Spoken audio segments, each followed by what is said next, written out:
that we have 50 days of Easter, and you may want to use all of these wonderful recordings that we have of previous talks. That might help you to guide you or to um, walk with you during these 50 next days in celebrating the transformation, the renewal within you.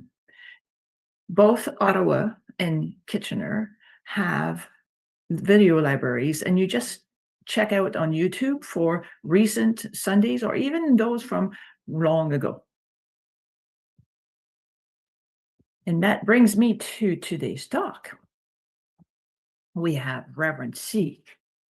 And many of you would say, well, what else can we know about Rev C? I want to introduce her as an amazing woman, the amazing woman that she is.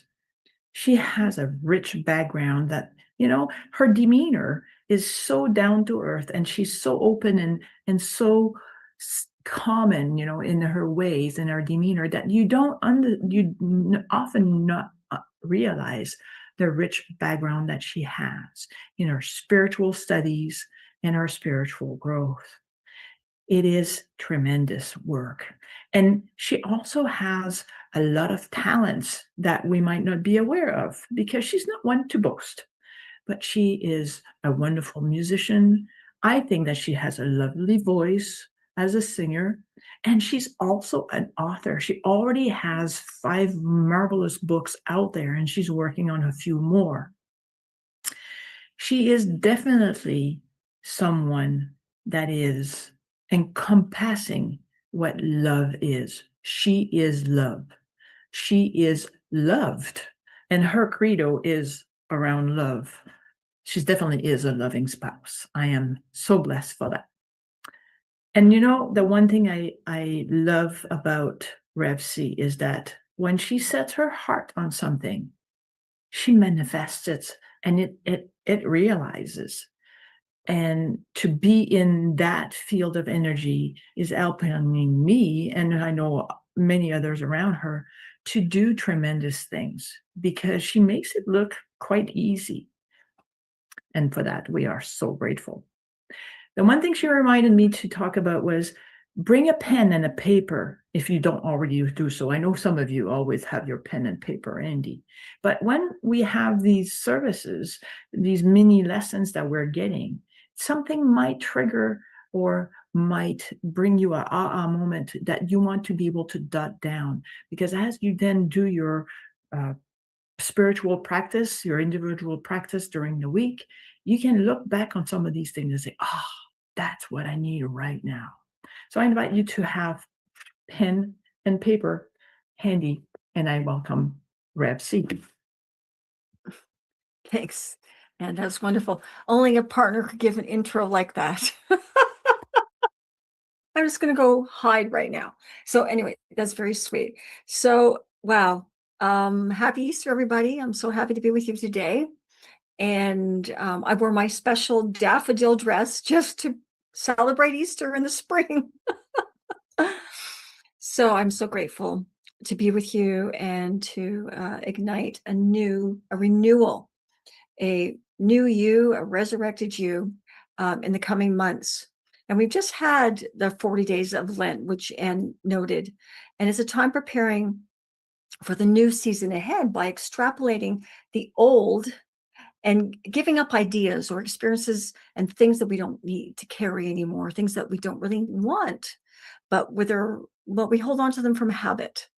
So we've been allowing ourselves to let go of things we no longer need. So it's really a time that, if you think about it, it's a time of sowing seeds. You have this great now garden ready to be sown with seeds of possibility. After all, when you release, you're creating this fertile ground for your own growth. So Sharon Salzberg, she's a Buddhist teacher, and she taught a practice of loving kindness. And it was all about sowing new seeds. And she would say, imagine yourself in a field with fresh earth, And you just take one seed at a time from your little bag, and you put one seed down at a time, and you talk to every person that you love. And you say, may you be happy. And then you take your next seed, may you be healthy. You take your next seed, may you be kind. You take your next seed and say, may you be at peace. And these are things that we can do for ourselves, and these are things that we can do for our family and our friends. It's a wonderful, loving kindness practice. So, this time is also a time for planting our dreams, dream building for our future. What is it that you intend in the spring and the summer and the fall ahead? You can welcome it through today because you're planting those seeds today. And it doesn't matter how old we are always have the choice to sow new seeds and really embrace flourishing from where we are today, moving wholeheartedly into the new growth. For instance, my goal this year is to sow some new seeds of new spiritual friendships and reinvigorating or resurrecting old friendships. And so Anne and I are taking some trips this year. We're going to go meet some new friends, and we're going to go see some old friends. We're going to head down to my hometown area of Hamilton, that whole region, and see old friends and family. And then we're going to look forward to heading over, hopefully, to Moncton this year and connect to some newer friends. And also, my dream is to go to Charlottetown. I haven't been there yet, so we'll head there as well. So my question to you is, what are you sowing this spring? What are your plans? Do you have some ambitions you want to move forward with? Just take a moment and consider at least one thing that you want to sow this year to give you some renewal, to resurrect something within you. Just allow that to come forward in you. My mom, she had her own sowing of possibilities this year already. She's 81, and she decided that after 30 years of sharing a car, she was going to get her own car. She's at that point in life. It's like, no, I'm an independent woman. This is what I'm going to do. So she heads on out to Buckingham with my brother, and she bought herself a funky new Corolla. It's got a sunroof, heated seats, heated steering wheel, big GPS with a stereo surround. She's a very happy woman. She sowed her seeds. And just to note, this isn't about having something. This is really about creating independence. It's about adventure. It's about unfolding the consciousness to see herself in new ways and to celebrate life's journey from a different perspective and in a different car. She's expressing her fearlessness. And this is what I love about my mom. She's a very fearless lady. And this is why she never lets me help her with anything, because she's always doing it herself. So overall, it's exciting to release old ways and begin anew, to feel liberated, to feel enthusiastic about life. At Easter, we hear of bunnies and we hear of eggs and kites of many colors. And I used to get kite or a ball every Easter. And so we get to play it on the street before Grandma would come for dinner. And we get through this time of focusing on something other than the crucifixion that we heard so much about. Because of this event, we have learned that we can find new ways to renew our life, to resurrect our life. And essentially, a lot of us are looking for a new consciousness, a new way of seeing the world, releasing the earthly attachments. That's what Jesus did. He released his earthly attachments, and then he entered a state of consciousness called the Christ. It's a state of awareness that is without earthly attachments. So I want to quote something for you. So a friend and colleague of mine, Reverend Maggie Alderman, is the Sun Unity Director. And we now call that the Unity Prayer Ministries.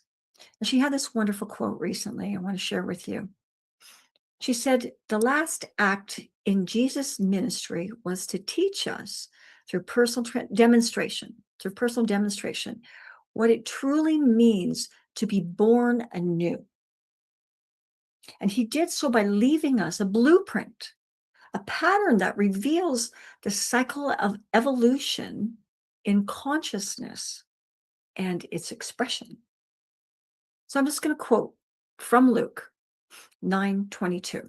The Son of Man must undergo great suffering and be rejected by the elders, the chief priests, and the scribes, and be killed on the third day to be raised.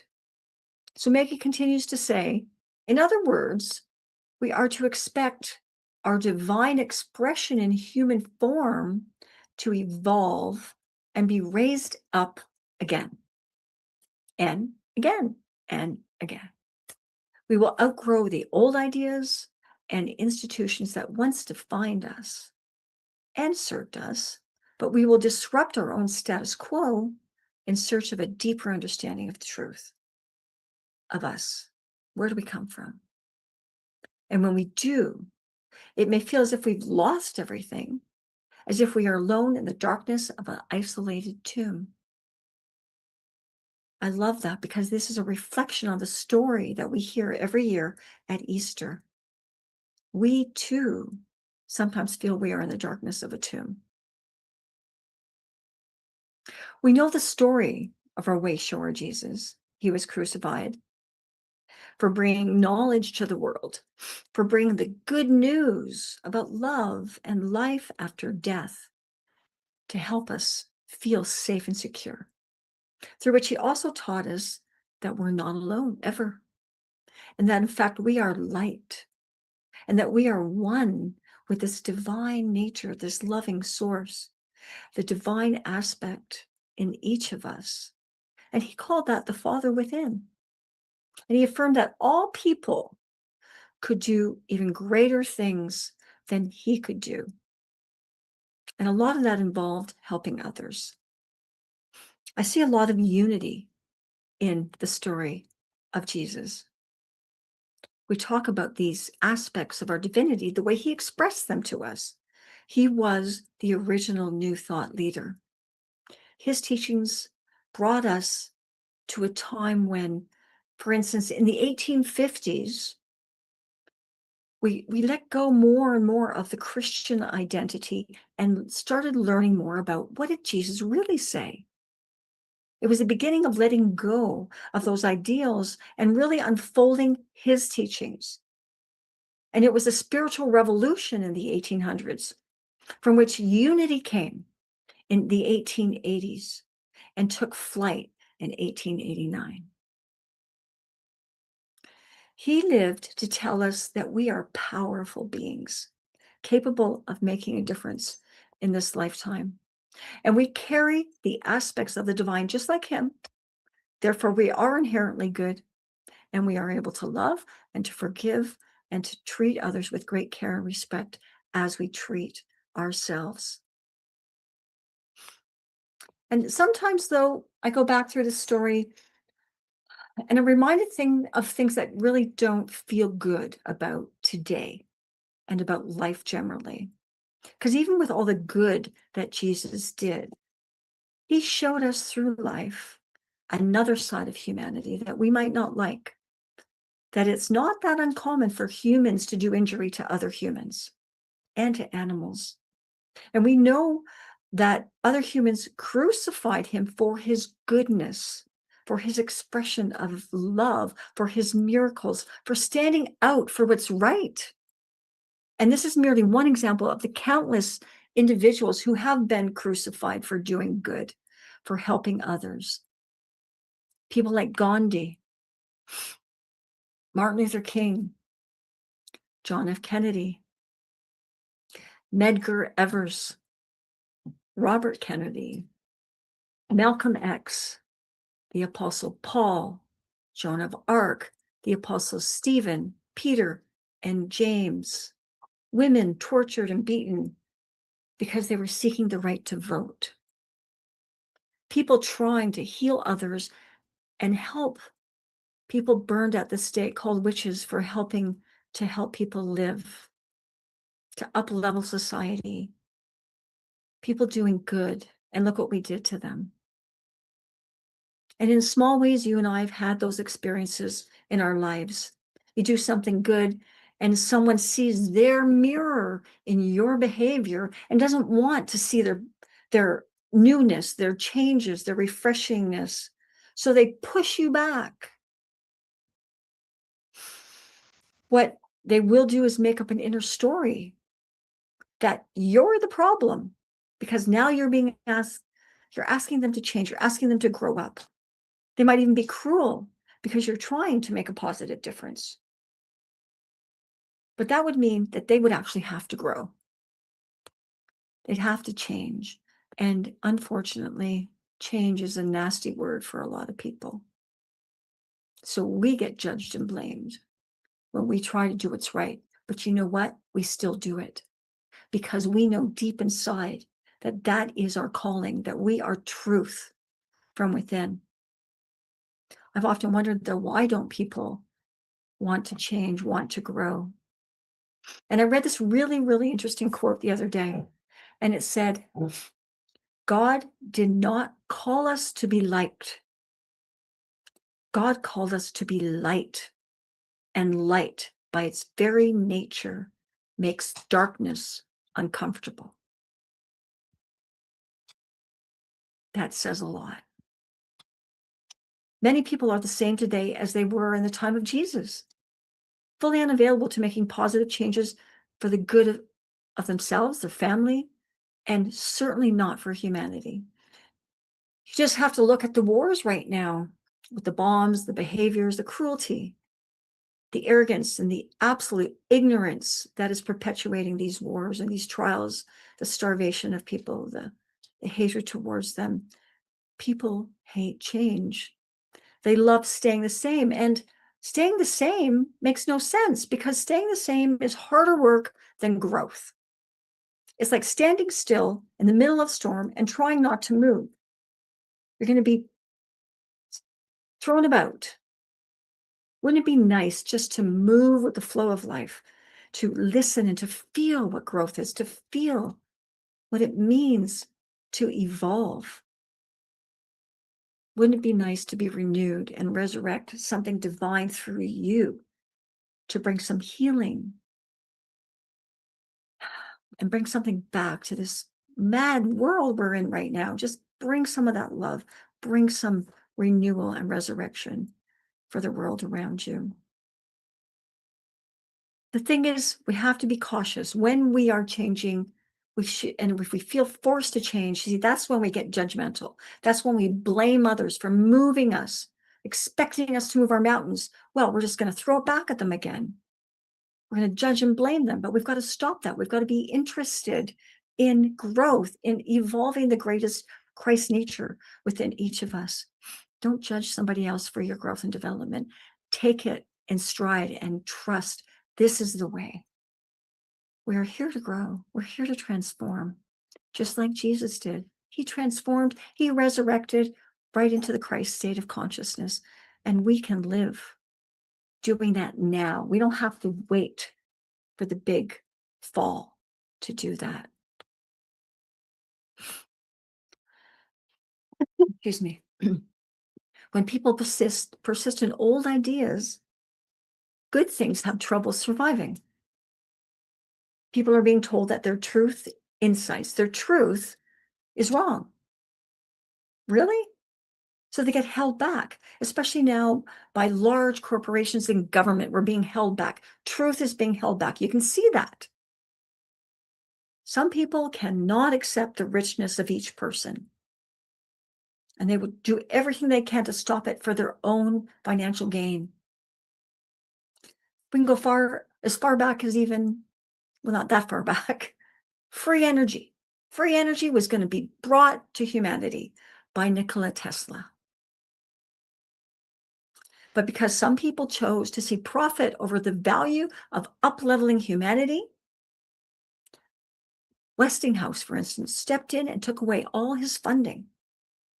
And they got rid of free energy. You know why? Because they wanted to sell that energy and make billions of dollars.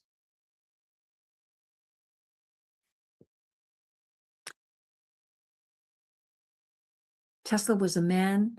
He was living his truth, but he died alone, broke, in a hotel room, utterly spent and broken, because his truth, his goodness could not be received. And he didn't have time to be resurrected like Jesus did. He certainly wasn't trained in the same way. And it matters to be trained. It matters to know how to pray, to meditate, to be objective, and to review your life every day. Even decades later, Tesla's name is still being used to make money for others. That breaks my heart. It's just silly. Now, wise people like Tesla and Jesus have not been well received by larger society. But we know what that can feel like in small ways, because if you're a woman, you know what it's like to try to thrive in a man's world. You know that. You know, if you're gay, that what it's like to try and thrive in a family or in a small community of friends. Or if you're a person who's of a different color or of a different language, you know how hard it can be to be accepted. And maybe you just have a different opinion than someone else, but everybody expects you to be the same. But there's billions of people. How can we possibly be the same? Yet we do this all the time. Even us at Unity, we do this. The good news is we catch ourselves and we stop that flow. We stop engaging in negative, low energy activities because we live the Christ we know. We choose to remind ourselves every day to do that. And I know it's hard to grow, and I know that change can be an upheaval to all of us, but it is so important. Even now, I'm sure every one of you has done something in your family to help them grow, to help up level your experience at home, because of your awareness of living in the Christ nature, of being someone who focuses on the truth within. I have a friend just like that. I call her my other mother. She's 88 years old. She's fabulous. Long ago, she would walk out into the community in the 50s and 60s with her Trinidadian husband. She's a little white Scottish gal. This was not well received in the 50s and 60s in Ottawa, but she lived her truth anyways. She told me some time ago that she knew the only one other couple that went public with their biracial union in those times. She even had a cross placed on her lawn and set on fire. But she persisted. Her strength and commitment to live her way, the way of truth, the way of the goodness from within her, her big heart, her big love, changed other people. This is what we have to do. We have to be willing to live our truth, and it will change other people. I find it very interesting that her mom was a Swedenborgian. And if you know Unity's history, you know that we are connected through a tributary to the Swedenborgian religion, which is all about equality for all beings. So let's look a little deeper into the interpretation of the Easter story. We hear in the Easter story about Jesus, about dying on a cross and being resurrected 3 days later. And at Unity, resurrection is interpreted, and it's not seen as a fact. We use a metaphysical lens for our interpretation, and we see this time of pausing between his death and rebirth as a time of our awakening, a time of evolving through turmoil, through pain and suffering, even going beyond passion and moving into a whole new, remarkable possibility, our awakening. At Unity, in our thought work, resurrection is understood not merely as a physical event, but as a continual awakening and renewal of our openness to greater consciousness. And if you spend time with this, you're going to see the significant awakening that you have within you to bring out into the world. Awakening is always available. It's right there, waiting to happen. The consciousness is fully there. You have to just break open the doors and allow it to be seen, to be noted. It's waiting to renew you, to resurrect you in each moment. Even now, you could start off with one change, one thought change, because it's our thoughts that will change and help begin the process of renewal, the process of resurrection in us. You could say, even if you're feeling kind of weak and tired, today is a good day. That's a new thought. That's a renewed statement that will help to resurrect you. Or you might say something like, good things will come today, or good things come to me every day. These are ways you can talk to yourself. Or, I've got this. When it's tough, you just, I've got this. Or, I just need a little more time and I'm going to make this happen. Or you can believe it has happened. It's up to you, because new thoughts revitalize us. They renew us so we can have our resurrection. It's your decision. Sometimes we do have to change a little to make these things happen. So resurrection really comes out of our realization of the Christ. The Christ is a state of consciousness and of experience. And it's that soft, loving, and compassionate action space within each of us. Our divine presence expressed through us, and it uplifts us. It uplifts our mind, our body, and our spirit into wholeness. And we align with this, with the divine light, and suddenly we light up and we are welcomed into the world with greater care. Resurrection reflects the ongoing opportunity to rise above our limitations, to go beyond our fears, to release those old patterns and really embrace spiritual rebirth, healing, and transformation. So as a reminder, we use our affirmative prayers, our affirmative thinking, and our practical principles and powers, and our deep meditations, and we resurrect slowly. And we start to feel happier in life. We start to feel more loving. We start to feel more loved. And then we become part of that harmonizing agency that supports the healing of this world. Yes, we can all be resurrected. We might decide for the first time as we move forward that today I'm going to be really kind to my really, really grumpy neighbor. We might find that when we're resurrecting and renewing ourselves, that now, you know what? I don't need to take walks with somebody else every day. I can walk alone. I feel really good about me. And I feel safe and secure inside me. And that is what you will bring to you. We might finally say to someone who we've always said yes to avoid conflict, today we might say no. I'm not going to spiritually bypass this. We're going to say no. And we're going to use our words wisely, and we're going to express the truth. For a long time, I've been saying yes, but truly, it does not make me happy. We resurrect in so many different ways. But ultimately, if you go into the silence, you will feel that as you start to fall into that spaciousness, that something magical is happening. And that resurrection, that renewal is taking over with no effort. And when you're done that deep silent state, you feel like you are on solid ground. And man, those planting of seeds are going to flourish for you.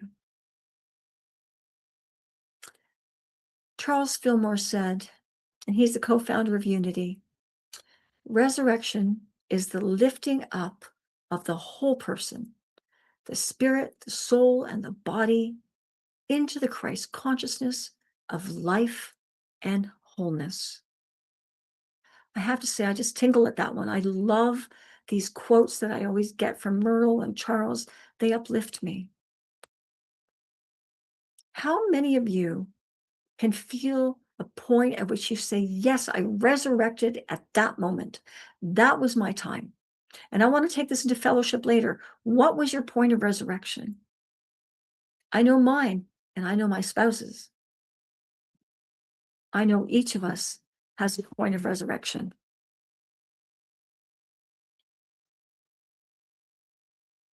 And I ask you, can you be willing just to fall if necessary, a little, and trust that you'll be resurrected as you get up from that fall? And I ask you, can you be willing to cry if you need to, trusting that your eyes will be wiped dry again so that you can see more clearly, and then share your new vision of you with others into your future?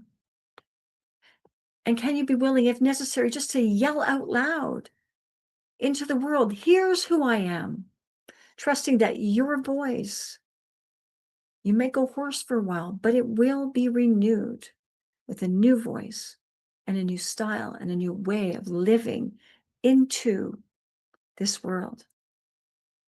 We can fall and we can get up. We're going to fall, we're going to get up, and it's going to be okay. We always have help. We're not alone.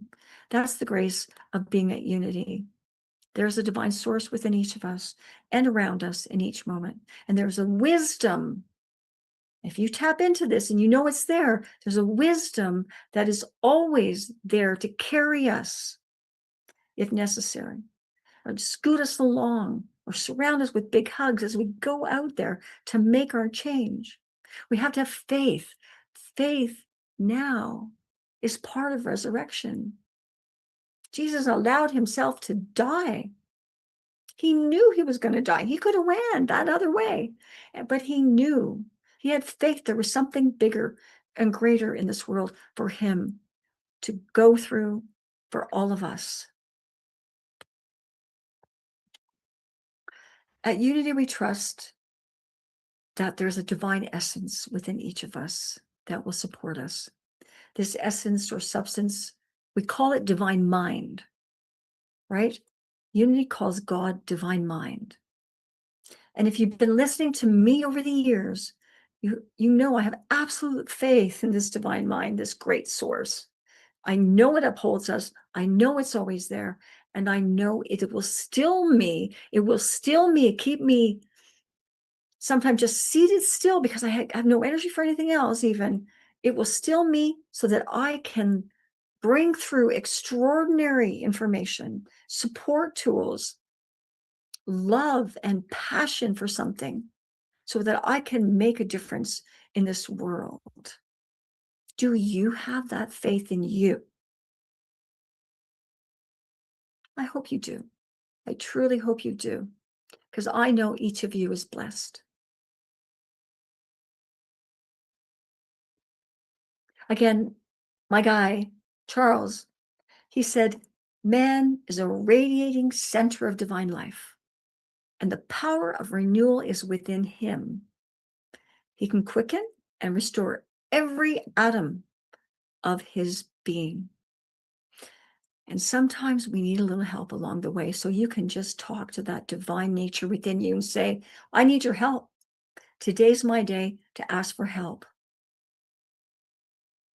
I need to be uplifted. I need your help to renew me, to resurrect me. And that help is there. Even if you didn't ask, it would be there.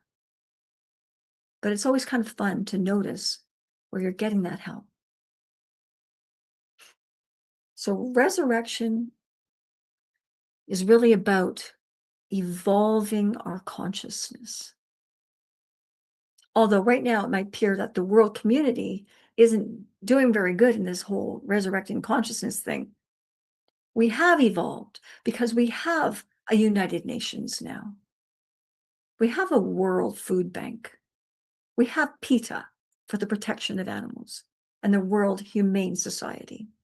We have all sorts of standards, and we're still trying to release the layers of the onion around those who don't see the goodness of all. We will not fail at this. We will not fail. It's happening. Just pay attention. It's happening everywhere right now. So instead of blocking the world around us during difficult times, we're going to need to forgive those people who are making the messes right now and who are also affecting us. Because we can live through this to bring out the best in all people and in you and me. We can be resurrected. We're able to do whatever we need to do because we are powerful. And this is about you evolving your Christ nature. Jesus did that. He's a good guy.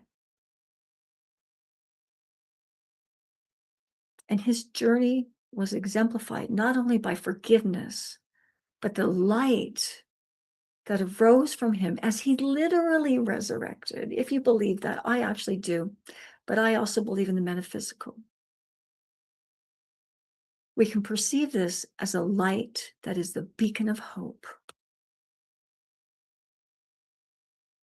The example of living beyond the stuckness of our bodies, of our communities, of our thinking, and use the light of our divine wisdom to propel us forward.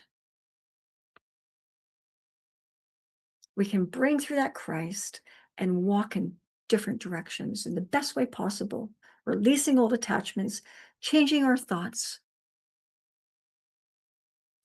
to live our third and fifth principle at Unity, which are change your thoughts and then act on them. Act on those good thoughts, those Christ nature thoughts. We call those the divine ideas. The co-founder Myrtle Fillmore said, we can begin now to rise into a higher life. Every thought of praise, every prayer, every affirmation of truth is part of our resurrection. And she's so right. Today can be the first day of your renewal, of your resurrected life. With that attitude, there can only be an accumulation of better, of lightheartedness, of happiness, of gratefulness, of emphasizing what is good. Let go of the tiredness and pain. Just emphasize what is good. Resurrection can happen right now with your first new thought of good. The good of you, the good of your neighbor, the good within you, and because of you. So I'm going to ask you today to come forward with one thing, one aspect of you that you would like to resurrect. What is going to be your renewal this week, your resurrection today? You are already great inside. Can you bring this forward?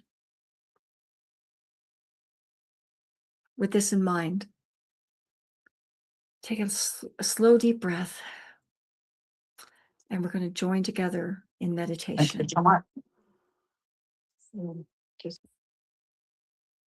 Thank you.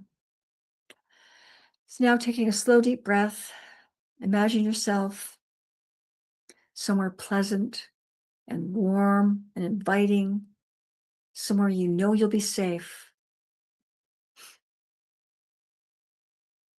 Not around other people, but alone, feeling safe with the divine within, feeling and knowing that you have the wisdom within you to manage any situation.